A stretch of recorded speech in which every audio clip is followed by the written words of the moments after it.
আমার প্রিয় ছাত্র ছাত্রীবৃন্দ, তোমরাই আগামী দিনের ভবিষ্যৎ। তোমাদের হাত ধরেই গড়ে উঠবে আগামী দিনের শক্তিশালী, সমৃদ্ধশালী ও মহান ভারত। তাই আজকের দিনে তোমাদের কাছে আমার বিশেষ নিবেদন, তোমরা কেবলমাত্র পরীক্ষায় ভালো ফল করার মধ্যে নিজেদের সীমাবদ্ধ রেখো না, বরং নিজেদেরকে একজন সমাজের বুকে আদর্শ নাগরিক করে গড়ে তোলার চেষ্টা করো।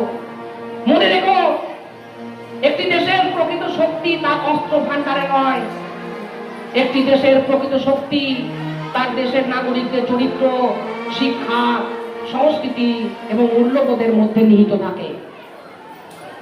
আমার প্রিয় সহকর্মীবৃন্দ, একজন শিক্ষক বা শিক্ষিকা হিসাবে আমাদের দায়িত্ব অত্যন্ত গুরুত্বপূর্ণ। আমরা কেবলমাত্র পাঠ্যপুস্তকের জ্ঞানই প্রদান করি না, আমরা জাতির ভবিষ্যৎ নির্মাণ করি।